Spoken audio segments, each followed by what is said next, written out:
2 குழந்தைங்க இருக்காங்க. கணவரும் என்னை மாதிரிதான் இருப்பாங்க. இப்ப அவருக்கு வந்து கொஞ்சம் உடல்நிலை சரியில்லை. 2 கிட்னியுமா செயலிழந்து விட்டது. அதனால வீக்லி 2 டைம் வந்து அரசு காந்திகிரா மருத்துவமனையில தான் நாங்க டயாலிசிஸ் பண்ணிட்டு இருக்கோம். அதாவது ரத்தம் சுத்திகரிப்பு.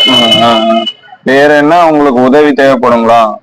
எங்களுக்கு வந்து அரசாங்கத்துல இருந்து ஒரு வீடு கட்டி கொடுத்தா கொஞ்சம் உதவியா இருக்கும். ரெண்டாவது நான் டிகிரி படிச்சிருக்கேன்.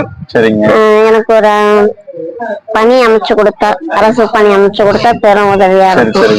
இப்ப உங்களுக்கு வருமானம் அதெல்லாம் பரவாயில்லைங்களா? வருமானங்கிறது நான் வேலைக்கு போய் தான் என் குடும்பத்தை ரன் பண்ணிட்டு இருக்கேன். வாடகைக்கு தான் இருக்கு. வாடகை வீட்டுல தான் இருக்கேன் நானு. உங்க பசங்க எத்தனை படிக்கிறாங்க? பொண்ணு வந்து 1வது படிக்கிறாங்க. பையன் வந்து எல்கேஜி படிச்சிட்டு இருக்காங்க.